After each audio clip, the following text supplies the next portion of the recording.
So, hello everyone, we are going to start with dimensional analysis to find the equations. तो क्या concept है dimensional analysis से equations कैसे निकालते हैं, अपन क्या करते हैं बेसिकली?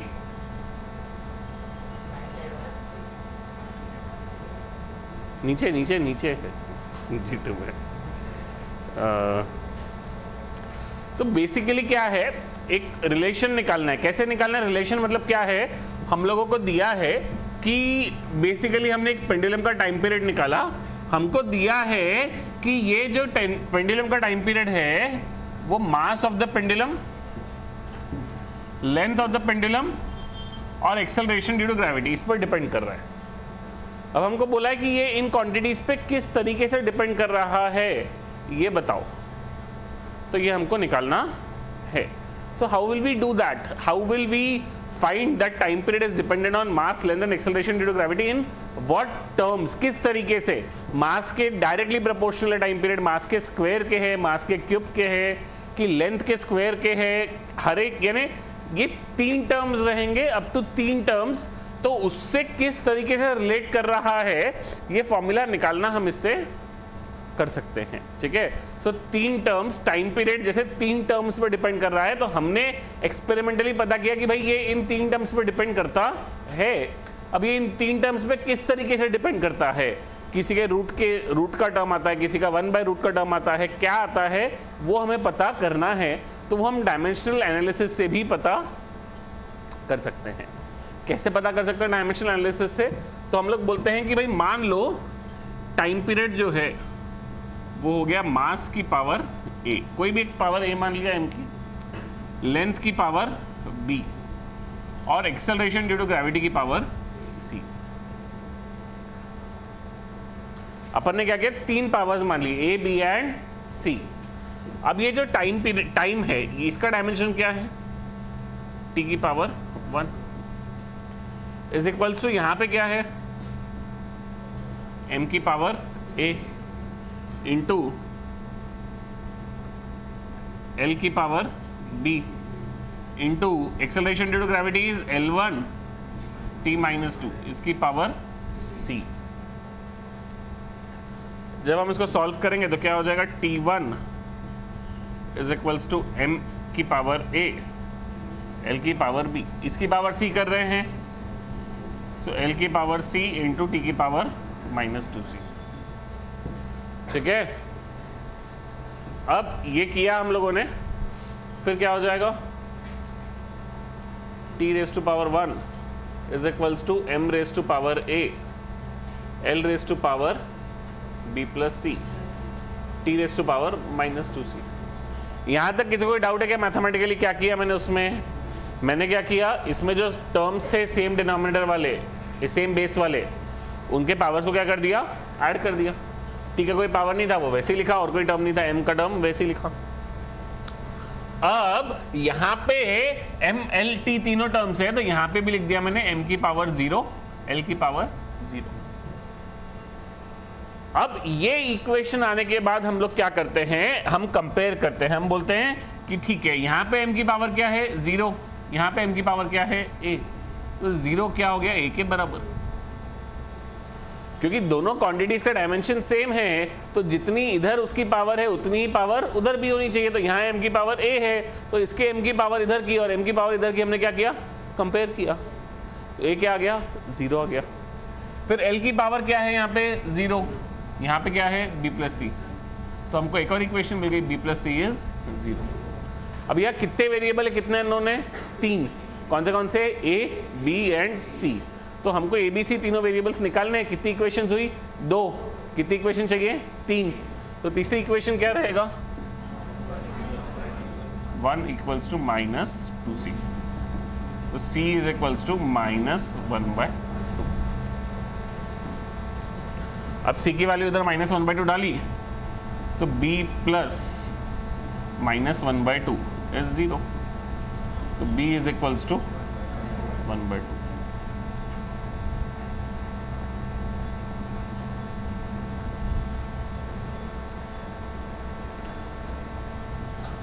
तो क्या हो गया, टाइम पीरियड ये एक्चुअली इक्वल नहीं रहता है, हम लोग डायमेंशनल में तो इक्वल कर लेते हैं, बट वैसे आइडियली जो रहता है ये प्रोपोर्शनल रहता है, आइडियली इक्वल नहीं रहता है।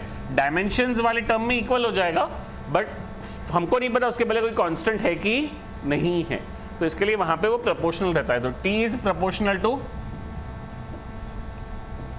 छोटे m की power a which is 0, l की power b which is half, और g की पावर -1/2। m की पावर 0 यानी m के ऊपर डिपेंडेंट नहीं है, l की पावर हाफ यानी √l इंटू 1/√g। तो टाइम पीरियड क्या आ गया? Proportional to √l/g। हमने कल एक फॉर्मूला यूज किया था डायमेंशनल करेक्टनेस चेक करने के लिए, t is equal to 2π√l/g। तो टाइम पीरियड जो है वो √l/g के प्रोपोर्शनल है। ये हमने एक तरीके से डायमेंशंस यूज करके निकाल लिया। क्या किया? समझा गया सबको? पक्का? ये गिवन था कि मास, लेंथ और एक्सेलरेशन ड्यू टू ग्रेविटी पे डिपेंडेंट है। किसी और कोई क्वांटिटी क्यों नहीं ली मैंने? फोर्स क्यों नहीं लिया? कोई और क्वांटिटी क्यों नहीं ली? क्योंकि ये मुझे गिवन था कि भाई टाइम पीरियड जो रहता है पेंडुलम का वो मास पे, लेंथ पे और एक्सेलरेशन ड्यू टू ग्रेविटी पे डिपेंडेंट है। इन पे किस तरीके से डिपेंडेंट है ये आप बताओ, ये सवाल था।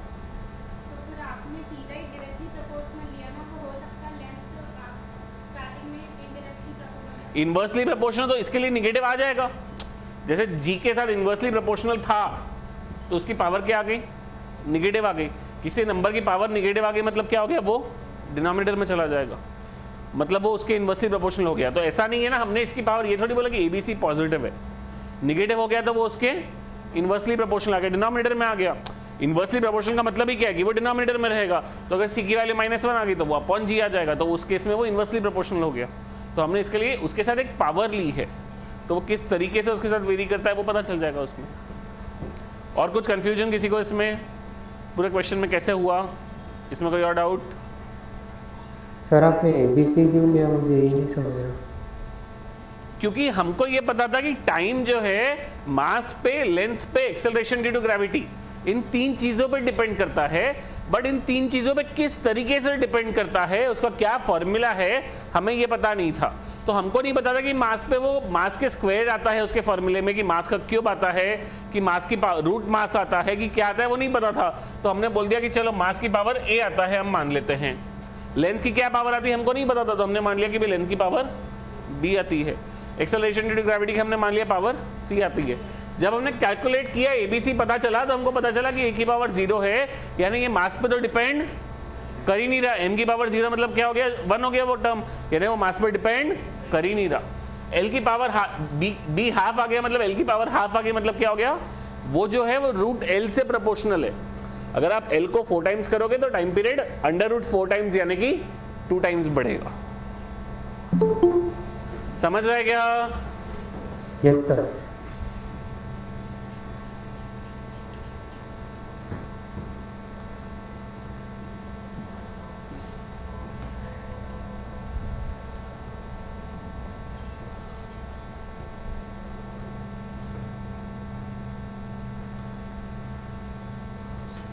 अरे आज मैं कूलर बंद करा ना यूट्यूब का।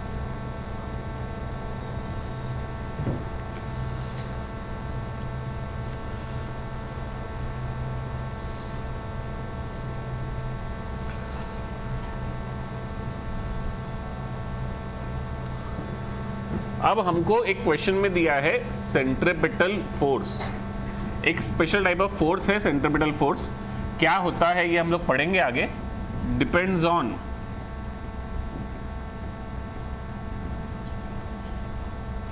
मास,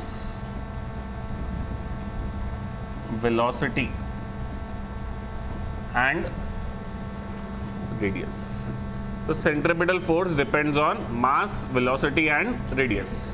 अब वो किस तरीके से डिपेंड करेगा, उसका फॉर्मूला क्या रहेगा सेंट्रीपिटल फोर्स का, हमको ये बताना है। तो हम लोग क्या करेंगे, सीधा सीधा फर्स्ट स्टेप क्या लिखेंगे, centripetal force denoted by F। This is proportional to, किस पे डिपेंड कर रहा है? पहली क्वांटिटी क्या बोली है? मास। तो मास की पावर ले लिया 8, दूसरी क्वांटिटी क्या बोलिए? वेलोसिटी, तो वेलोसिटी की पावर b। तीसरी क्वांटिटी रेडियस, रेडियस की पावर c। अब या तो आप यहां पे भी प्रोपोर्शनल को इक्वल करने के लिए ये भी कर सकते हैं, ऐसा कुछ जरूरी नहीं है कि डायमेंशन में सीधा इक्वल करो, एक कांस्टेंट लगा दो which is a dimensionless constant, तो आप वो भी कर सकते हैं, कोई दिक्कत नहीं है इसमें। फिर क्या हो जाएगा, इसका डायमेंशन क्या हो जाएगा? f का डायमेंशन आपने पढ़ा है m1 l1 t-2 is equal to k, तो डायमेंशनलेस है, इनटू ये क्या हो जाएगा m की पावर a। इतना स्क्वायर ब्रैकेट वगैरह लगाने की जरूरत ही नहीं है, सीधा ही लिख सकते हैं m की पावर a। वेलोसिटी क्या होता है? l1 t-1 उसकी पावर b, r क्या है? l उसकी पावर c। क्लियर है? So m1 l1 t-2 is equals to k into m की पावर a, l की पावर b, t की पावर -b, l की पावर c। अब हमने जब इसको सॉल्व किया तो ये क्या हो जाएगा? m1 l1 t-2, मैं k हटा दे रहा हूं क्योंकि k क्या है? डायमेंशनलेस है, मैं सिर्फ डायमेंशंस को रिलेट कर रहा हूं, इज इक्वल्स टू m की पावर a, l की power b plus c, t की power -b।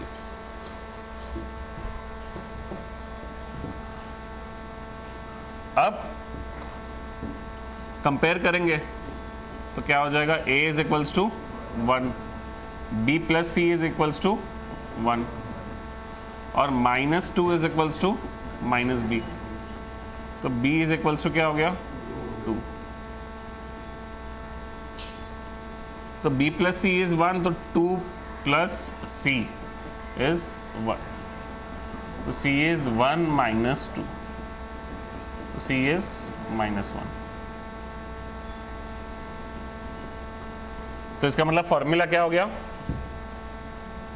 f is equals to k into m की पावर a इंटू v की पावर b इंटू r की पावर c। ABC की values डाल दी ना, a की वैल्यू क्या थी 1, तो a के बदले 1 डाल दिया, b की वैल्यू क्या थी 2, b के बदले 2 डाल दिया, c की वैल्यू क्या थी -1, तो उसके बदले -1 डाल दिया। तो उसको सिंप्लीफाई किया तो क्या हो गया? f is equals to k into m into V square divided by r। समझा गया? तो ये क्या हो गया? हम किसी क्वांटिटी का फॉर्मूला निकालना चाह रहे हैं, क्या हो सकता है, ठीक है ना? तो ये हो गया। क्लियर है सबको?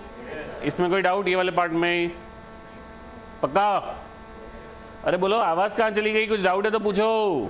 समझा क्या सबको? कुछ नहीं समझा तो बोलो, कुछ डाउट है क्या? सर के नहीं भी लिया तो भी चलता ना, क्योंकि वो तो डायमेंशन। हाँ, के वही डायमेंशन लेस है, आप नहीं भी लिखो, यानी अगर नहीं लिखोगे तो जो डायमेंशन वाली इक्वेशंस नहीं है वहां पे आप इक्वल टू नहीं लिख सकते, आइडियली वहां पे आपको प्रोपोर्शनल टू लिखना पड़ेगा। आइडियली थेरोटिकली बात करें तो आपको यहाँ पे इक्वल नहीं लिखना पड़ेगा, यहाँ प्रोपोर्शनल लिखना पड़ेगा। यहाँ पे आप इक्वल जरूर लिख सकते हैं बिना के लिखे भी, उतना ही फर्क होगा, तो कोई खास फर्क नहीं है। और वैसे भी आप लोगों को जो जिस तरीके से फॉर्मेट में एमसीक्यूज और इसमें क्वेश्चन आएंगे उसमें आपको उतना उससे फर्क नहीं पड़ेगा वैसे आइडियली। बट यस, ये वाले इक्वेशंस में आप के नहीं लिखते हो तो आप प्रोपोर्शनल लगा देते हो तो चलेगा। डायमेंशन वाली इक्वेशन में तो के की ज़रूरत वैसे भी नहीं है, क्योंकि के क्या है, उसका डायमेंशन क्या है? m0 l0 t0, dimension less है। कुछ पूछ रहा था तू? वही पूछ रहा, और भी कोई कुछ पूछ रहा है? बोलिए ना मैम। ये देखो, ये गारंटीड एकदम यही फॉर्मूला है कि, यानी ये फॉर्मूले करेक्ट है, ये एक तरीका है। अगर आपने ये रिलेशन निकाल लिया कि ये पक्का इन तीन चीजों पे डिपेंडेंट है तो आपका ये फॉर्मूला बिल्कुल बराबर है, कोई दिक्कत नहीं है इसमें। बस फिर कांस्टेंट क्या आएगा वो आपको एक्सपेरिमेंटली निकालना पड़ेगा, तो फॉर्मूला करेक्ट आ जाएगा। जैसे इस केस में कांस्टेंट जो आता है वो 1 आता है, के नहीं आता है इसमें कुछ। पिछला वाला क्वेश्चन किया था तो इसमें हमने देखा था इसमें कांस्टेंट 2 पाई आता है। तो वो क्वेश्चन टू क्वेश्चन डिपेंड करेगा कि भाई कांस्टेंट आएगा कि नहीं आएगा। But yes, it can be a way to determine the formula, but this will generally not work for more than 3 quantities, क्योंकि बेसिकली क्या है, 3 चीजों के वेरिएबल है और MLT 3 चीजें हैं, तो वो 3 चीजें निकालने के लिए 3 इक्वेशन चाहिए। तो अगर 4 रही तो उसमें A B C D 4 variable निकालने के लिए चौथी इक्वेशन बनेगी नहीं, फिर उसमें या तो करंट, टेम्परेचर, ऐसा कुछ और भी आ जाएगा, तो फिर उसमें चौथी इक्वेशन भी बन के सॉल्व होके वो भी सॉल्व हो सकता है। बट फिर उसमें ये जो वेरिएबल्स है उसमें एक वेरिएबल वो मास, लेंथ, टाइम के अलावा टेम्परेचर, करंट भी होना चाहिए, बट वो हमको उस तरह के क्वेश्चंस जनरली नहीं आते हैं। ठीक है, क्लियर है सबको? अब एक क्वेश्चन मैं आप लोगों को देता हूं, आप लोग उसको पहले खुद से ट्राई कीजिए।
रिलेशन क्या आएगा ये हमको बताना है, ट्राई करना है।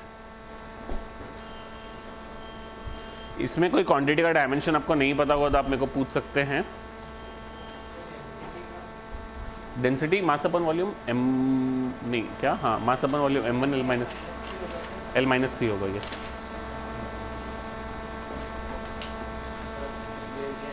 Wavelength is length L1।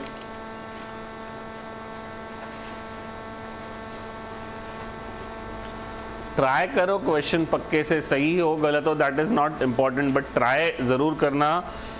Physics, maths, specially 11th-12th में आप क्वेश्चन को कितनी भी देर घूरते रहेंगे तो कुछ नहीं होगा, ट्राई करना पड़ेगा। डेंसिटी मास अपन वॉल्यूम, यहाँ पे कितने हैं जिनके बोर्ड एग्जाम्स हो गए हैं? IGCSE वाले कितने हैं? एक बार क्लास के बाद रुकना, मेरे से बात करके जाना।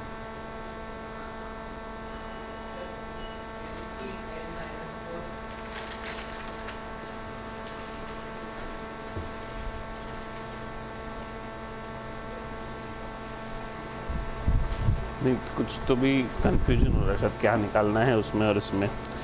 तूने क्या किया, इसका डायमेंशन लिया, इसका डायमेंशन लिया, इसका डायमेंशन लिया, तूने मल्टीप्लाई कर लिया, बट हमको तो रिलेशन निकालना है। तो what we have to do is, इस किस तरीके से डिपेंड करेगा। क्वेश्चन क्या है कि वेलोसिटी ऑफ वाटर वेव्स जो है वो वेवलेंथ पे, डेंसिटी पे और एक्सेलरेशन ड्यू टू ग्रेविटी पे डिपेंडेंट है। किस तरीके से डिपेंडेंट है ये निकालो। तो आप क्या बोलोगे कि भाई अच्छा वेवलेंथ की पावर A से डिपेंडेंट है, डेंसिटी की पावर B से और इसकी पावर C से, और फिर इक्वेट करके ABC निकालना है। पावर ABC कहाँ गई? हाँ यहाँ पे लिखा है पावर ABC, ठीक है।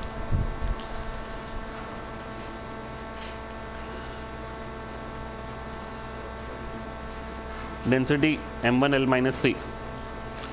Density is m1 L-3. If you are not sure, you are confused about density, it is m1 L-3.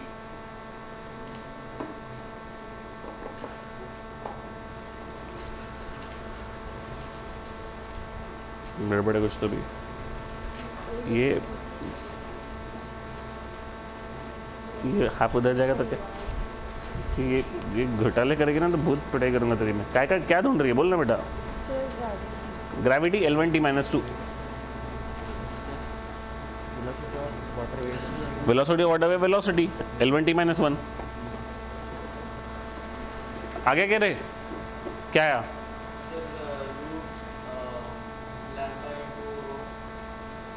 Lambda into rho नहीं आएगा। देख तूने वेरिएबल पावर रो का लिया कि जी का लिया था?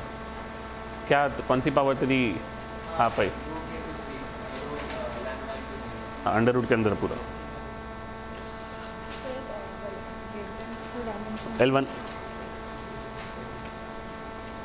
इसके बाद नहीं करना। पावर एबीसी लेनी है ना इनकी, पावर एबीसी नहीं लेना, पावर एबीसी लेनी है।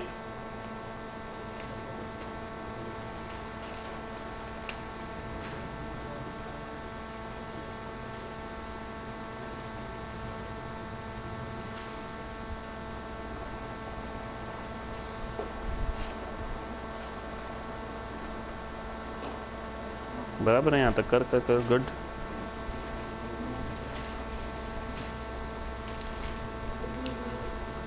नहीं, पावर हाफ आया इसका मतलब वो डिनोमिनेटर में नहीं जाता है। पावर हाफ का मतलब इट इज़ अंडर रूट, तो न्यूमरेटर में ही रहेगा अंडर रूट में।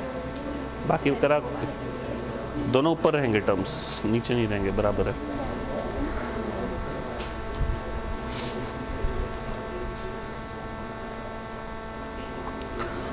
क्या करना है? इसकी पावर a लेना है, इसकी पावर b, इसकी पावर c, और फिर सब्स्टिट्यूट करना है। तूने abc नहीं लिया ना, पावर abc ले। पावर abc नहीं ली, पावर abc में ले। हाँ, under root lambda into under root जी।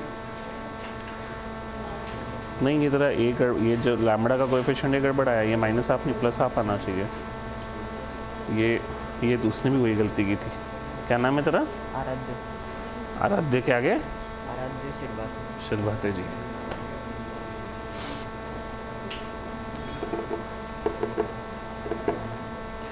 इससे भी गड़बड़ किया है बेटा आपने। ये v जो है था ये l नहीं होता ना। ये डेंसिटी का डायमेंशन क्या है? m1l-3। Density is m1l-3।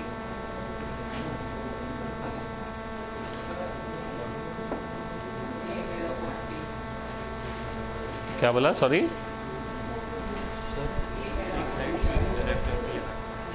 हाँ,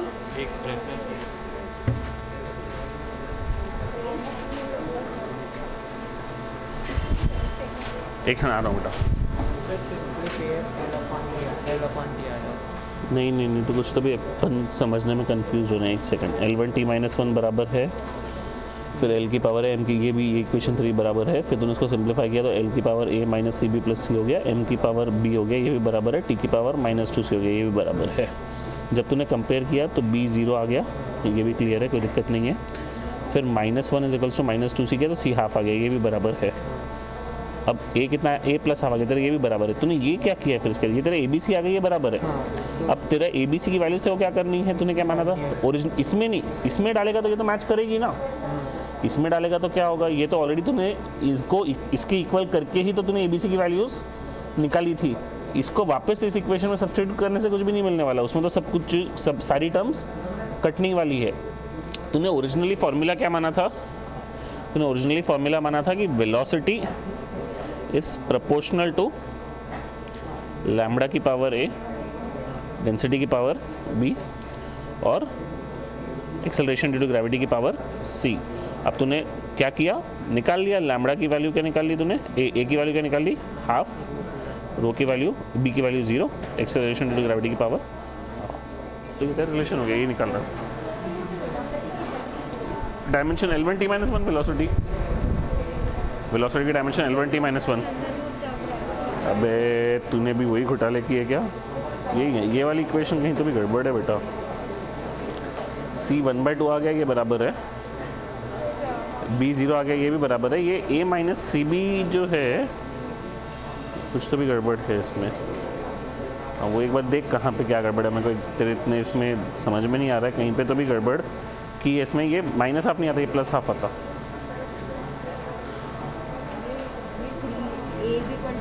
ये करेक्ट है, रिलेशन करेक्ट है तेरा।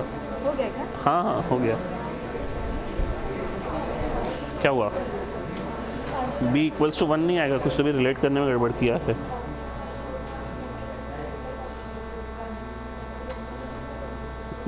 a plus b minus 3c is 1, this is correct. Minus 2b is minus 2. This velocity is not L1t minus 2, velocity is L1t minus 1. तो वो change करेगी तो तेरा मोस्टली एक्स आंसर नहीं, तो वो रिलेशन करेक्ट है, ये वाला करेक्ट है। सिर्फ इसमें टी की पावर -1 हो गया, यहाँ पे भी -2 भी इक्वल टू -1 बचा हुआ, तो उसको इक्वेट करके सॉल्व करके करेक्ट है। हाँ करेक्ट है। हाँ हाँ हाँ, देखो जिनका हो गया वेल एंड गुड, जिनका नहीं हुआ मैं एक बार वापस से पूरा समझाता हूँ क्या है। सो हमको बेसिकली करना क्या था, कर क्या रहे हैं हम लोग, हमको बोला है कि भाई कोई वाटर वेव क्या होता है हमको नहीं पता, बट किसी वाटर वेव की वेलोसिटी जो है 3 चीजों पे डिपेंडेंट है। किन 3 चीजों पे? वेवलेंथ। हमको नहीं पता कि वो वेवलेंथ के डायरेक्टली प्रोपोर्शनल है, कि वेवलेंथ के इनवर्सली प्रोपोर्शनल है, कि वेवलेंथ के स्क्वायर के प्रोपोर्शनल है। तो हमने बोल दिया कि भाई लैम्बडा के पावर a मान लिया हमने, ठीक है। दूसरी टर्म क्या दी है? डेंसिटी। तो हमने मान लिया कि भाई डेंसिटी की पावर b के प्रोपोर्शनल है। और तीसरी टर्म दी है एक्सेलरेशन ड्यू टू ग्रेविटी, उसकी पावर c के प्रोपोर्शनल है। हम ये ऐसा क्यों मान रहे हैं? अगर इसमें अभी भी आपको कंफ्यूजन है तो मैं एक बहुत सिंपल से एग्जांपल से आपको समझाता हूं कि जैसे v इज इक्वल्स टू क्या होता है? 4/3 पायर के, मान लो स्फीयर है तो वेलोसिटी क्या है? r के क्यूब के प्रोपोर्शनल है। Velocity is proportional to r का क्यूब। अब मुझे ये कहां से पता चला कि r का क्यूब है? तो ये मैंने मैथमेटिकली डिराइव किया होगा, या फिजिक्स का कोई फॉर्मूला है तो फिजिकली डिराइव किया होगा। हम क्या करना चाह रहे हैं? डायमेंशनली निकालना चाह रहे हैं। तो हमको नहीं पता, हो सकता है कि भाई वो हो सकता है कि v जो है वो समथिंग का स्क्वायर आ जाए, r का स्क्वायर, या v कुछ और आ जाए। तो हमको नहीं पता कि उसकी क्या पावर आने वाला है। इसके लिए हमने क्या बोला? हमने मान लिया कि भाई पावर क्या आ रहा है उसकी अलग अलग ले ली। लैम्बडा की पावर a ले लिया, रो की पावर b ले लिया, g की पावर c ले लिया। अब हमने क्या बोला? वेलोसिटी का डायमेंशन क्या है? L1 t-1। ये इसका डायमेंशन किसके इक्वल है? लैम्बडा का डायमेंशन क्या है? L1, उसकी पावर a, इंटू डेंसिटी का डायमेंशन क्या है? m1 L-3, उसकी power b। Acceleration due to gravity का डायमेंशन क्या है? L1 t-2, उसकी पावर c। अब हमने क्या करना है? राइट हैंड साइड को पूरा सिंप्लीफाई करना है। तो क्या हो गया? L की पावर a इंटू m की पावर b, L की पावर -3b इंटू L की पावर c, t की पावर -2c। सिंप्लीफाई किया तो क्या हो गया? m की पावर b, L की power a -3b plus c, t की पावर -2c। इसको इधर से इक्वेट किया L1 t-1। L1 t-1 है, मतलब क्या है? m की पावर 0। m की पावर्स को कंपेयर किया तो b इज इक्वल्स टू 0। l की पावर्स को कंपेयर किया तो a -3b plus c, this is equals to 1। और t के पावर को कंपेयर किया तो -1 इक्वल्स टू -2c। फिर सिंप्लीफाई किया तो -2 डिवीजन में गया तो -1/2, -1 बाय -2c कितना हो गया? हाफ। b कितना हो गया? 0। तो a -3 into b is 0 plus half, this is 1। तो ये क्या हो गया? a plus half is 1। a is equals to 1 minus half.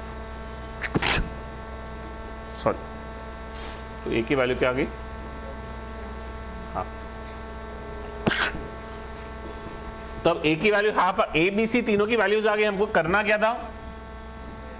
What was the goal of the question? ये रिलेशन निकालना है। ये रिलेशन निकालने के लिए क्या करना था? a b c निकालना था। हमने a b c तीनों निकाल लिए।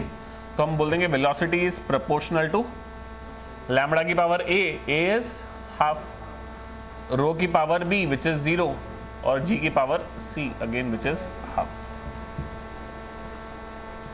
तो v is proportional to under root lambda g। Clear है क्या सबको?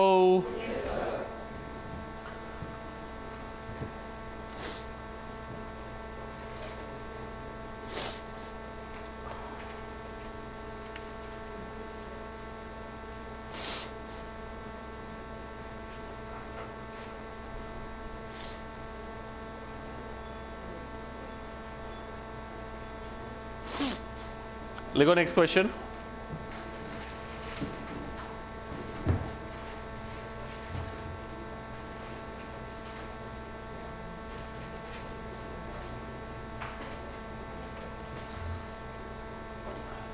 If the time period of vibration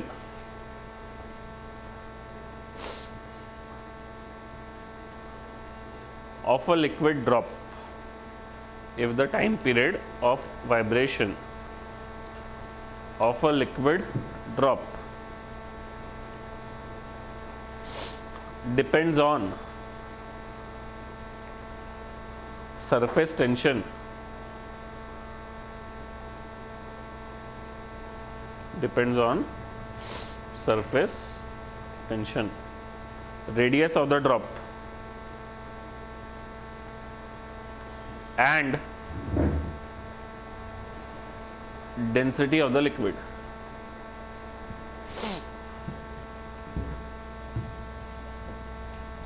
Then find the expression for time period.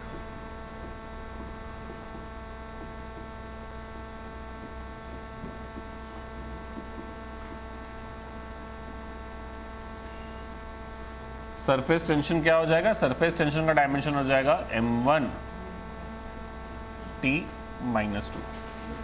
Surface tension का डायमेंशन होता है m1 t माइनस 2। और क्या टर्म्स यूज हो रही है इसमें? रेडियस बोला है ना, तो रेडियस का डायमेंशन तो आप लोगों को पता ही है, कोई खास बात है ही नहीं। रेडियस का डायमेंशन क्या हो गया? L1। और एक्सेलरेशन बोला कि डेंसिटी बोला? क्या बोला? डेंसिटी बोला है। तो डेंसिटी का dimension is m1 L minus 3। और जो निकालना है वो किसका डायमेंशन है? टाइम पीरियड का। टाइम पीरियड तो मतलब क्या हो गया? t की पावर 1। अब करिए आप लोग ट्राई फटाफट।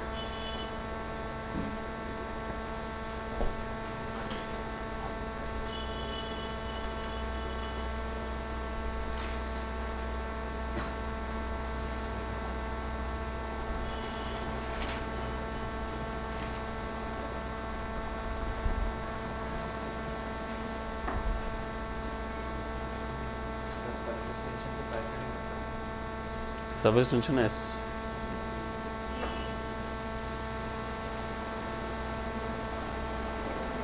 कैपिटल T भी यूज करता है, कैपिटल T सरफेस टेंशन के लिए।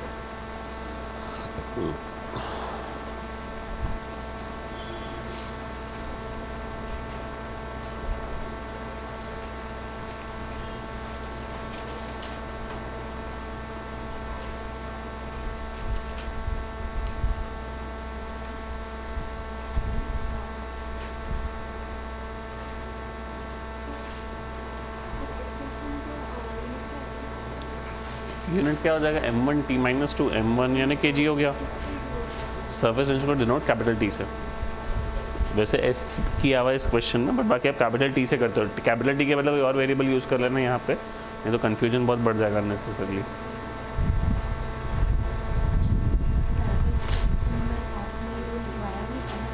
नहीं, पहले नहीं किया डायमेंशन। अपने सारी क्वांटिटीज़ पढ़ी ऐसा नहीं है, क्वांटिटीज़ बहुत सारी है।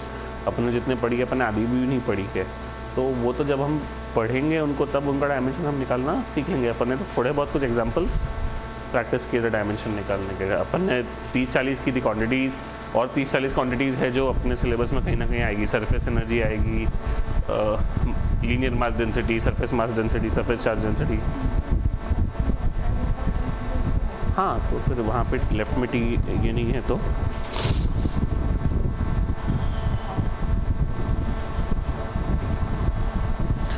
Seems to be correct. एक बार तेरी इक्वेशन बराबर लिए ना तो वो देखना पड़ेगा, बट यस मोर और लेस करेक्ट है।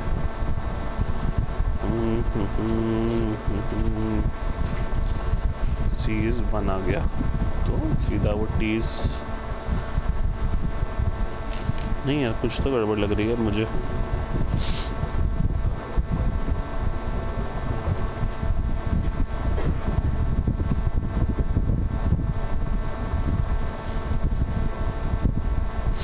ये T1 कैसे लिया? डिपेंड्स ऑन डेंसिटी बोलना है। तीसरी टर्म क्या थी? डेंसिटी थी ना।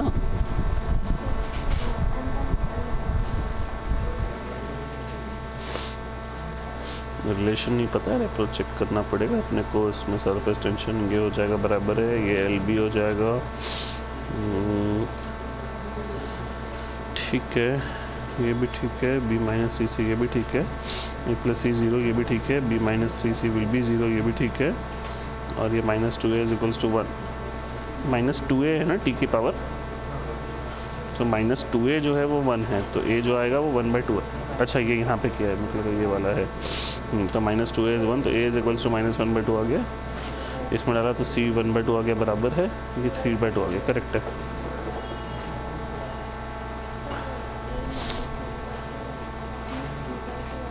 हाँ बराबर है, बराबर है, तीनों भी बराबर है। क्यूब रूट नहीं, 3/2 का मतलब क्या था, क्यूब लेना है और उसका स्क्वायर रूट करना है। जो फ्रैक्शन में ऊपर पावर है तो इसमें जो डिनोमिनेटर वाला टर्म रहता है वो रूट रिप्रेजेंट करता, और जो न्यूमरेटर वाला टर्म रहता है वो उसकी पावर रिप्रेजेंट करता। तो ये क्या हो गया, बी यानी क्या था, जो भी तेरा टर्म था बी में क्या था, रेडियस, तो आर का क्यूब और उसका square root of R cube. नहीं बेटा कुछ तो ही गड़बड़ है, एक मिनट आ रहा हूँ मैं उधर से। हाँ बराबर है।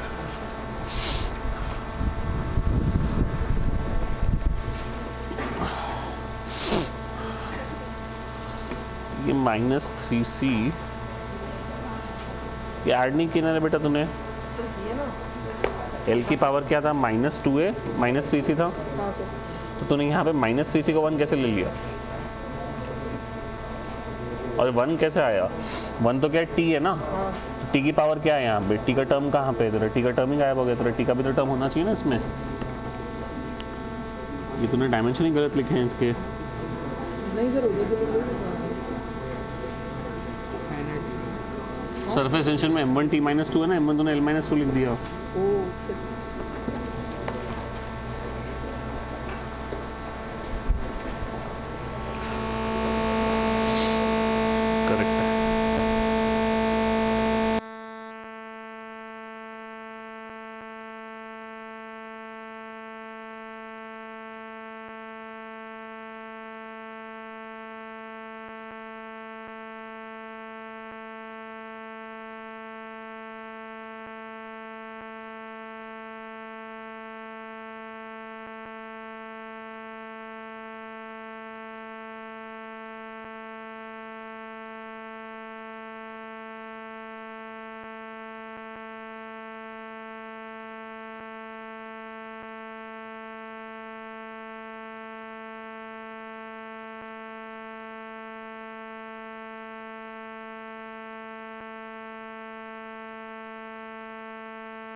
सर आपका माइक।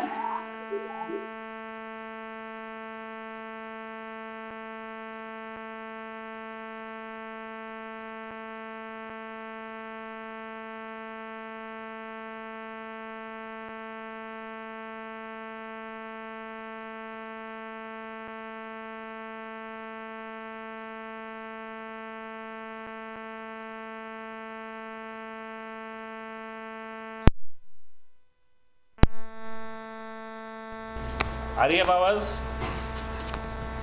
Yes sir. चलो, तो बेसिकली हमारा फॉर्मूला क्या है, t is equal to under root r cube by r cube into rho by s। Clear है क्या? Yes sir. किसी को कोई डाउट है क्या इसमें? नहीं है? तो फिर मैं आगे बढ़ रहा हूँ। इसको अपन आप लोगों ने सॉल्व कर लिया होगा। किसी का अगर नहीं सॉल्व हुआ होगा तो they can ask me at the end.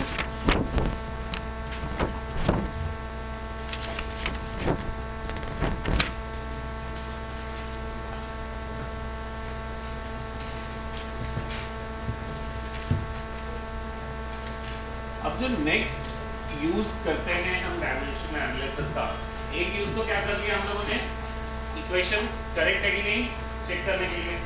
दूसरा यूज क्या कर लिया, किसके ऊपर डिपेंडेंट है वो पता कर लिया। तो किस तरीके से डिपेंडेंट है, वो निकालने के लिए। अभी तीसरा यूज जो हम लोग करते हैं, तीसरा यूज क्या है? हाँ, find dimensions of some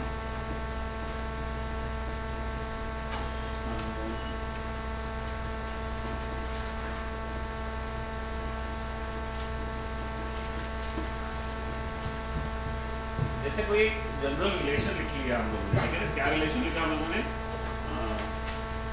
pressure plus कोई constant A into density minus कोई कांस्टेंट बी का स्क्वायर इक्वल्स टू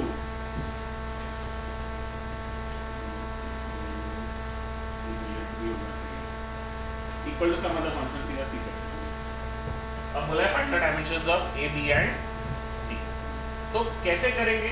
कोई एक रिलेशन दे दिया, उसमें कुछ चीजों का डायमेंशन हमें नहीं पता, उन चीजों का डायमेंशन निकालना है। तो कैसे करेंगे?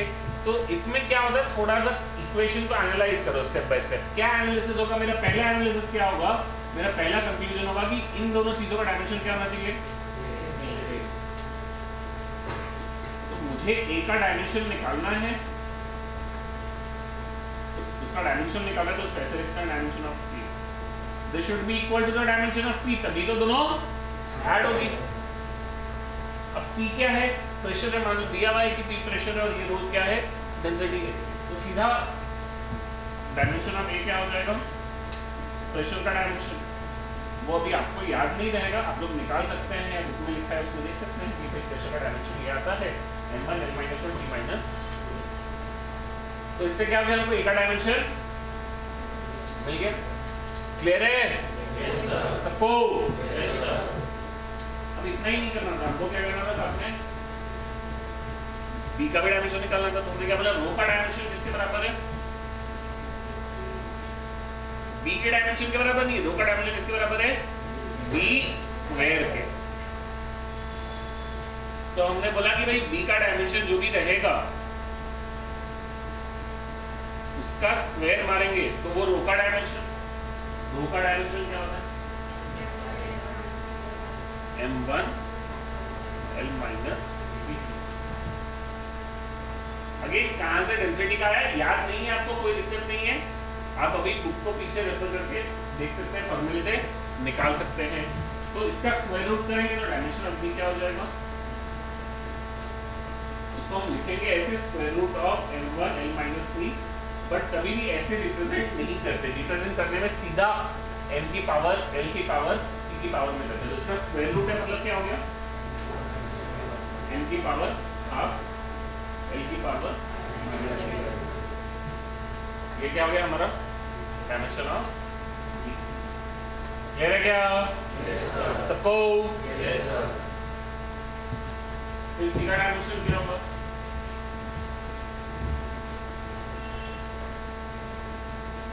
सी के डायमेंशन के लिए क्या करेंगे?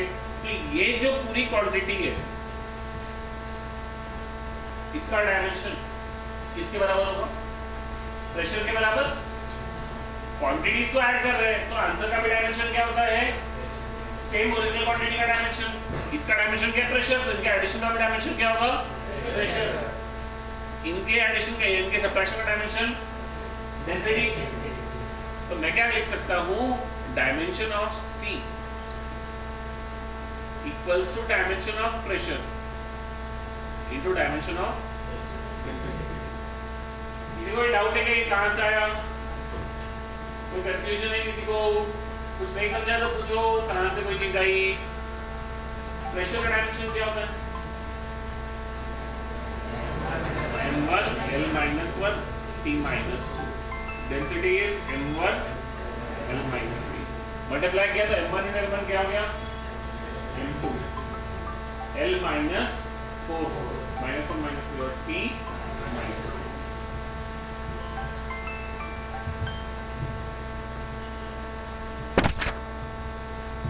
क्लियर है क्या? तो हमको a b c तीनों का डायमेंशन निकालने थे, तीनों का डायमेंशन निकल गया इस तरीके से। क्लियर है सबको? पक्का?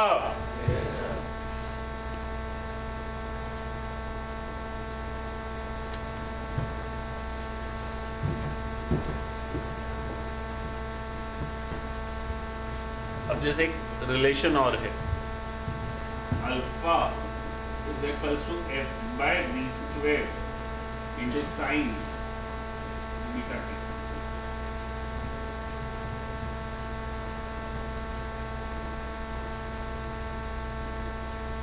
क्या होगा?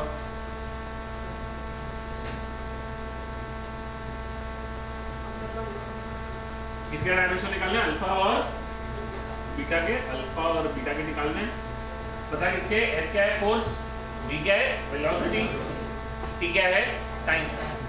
अब क्या हो जाएगा? अंदर की क्वांटिटी डायमेंशनलेस। तो बीटा का डायमेंशन क्या होगा? आपको लॉजिकली समझ में आ रहा है, मैं मैथमेटिकली तो एक्सप्लेन अभी निकालता ही हूँ, बट बीटा का डायमेंशन क्या होगा? t-1, क्योंकि इसका डायमेंशन क्या है? t+1। कैंसिल होना चाहिए, तो वो t+1 है, तो ये t-1 होना चाहिए। मैथमेटिकली अगर करना है तो क्या हो जाएगा? Dimension of b beta into dimension of t। This is dimensionless.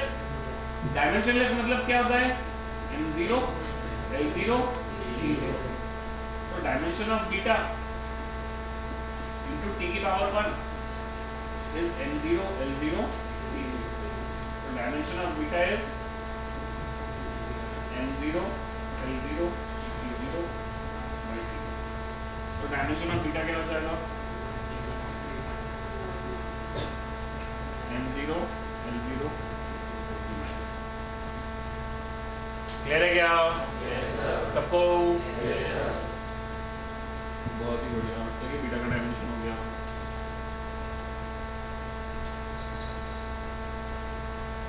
अब साइन ऑफ समथिंग क्या होता है?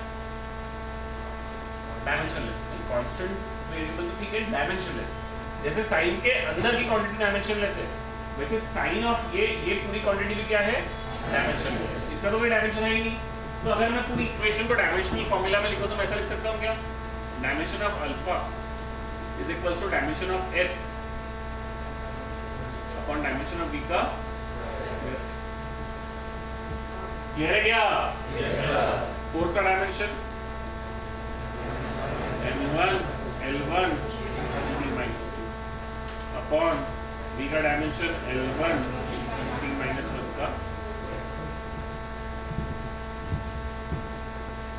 क्या हो जाता है? m1 l1 t-2 upon l2 t-2 m1 l। Clear है क्या? किसका डायमेंशन हो गया? अल्फा का। वही अल्फा और बीटा का डायमेंशन निकाल रहे थे। क्लियर है सबको? पक्का? अब हम नोट कर लीजिए।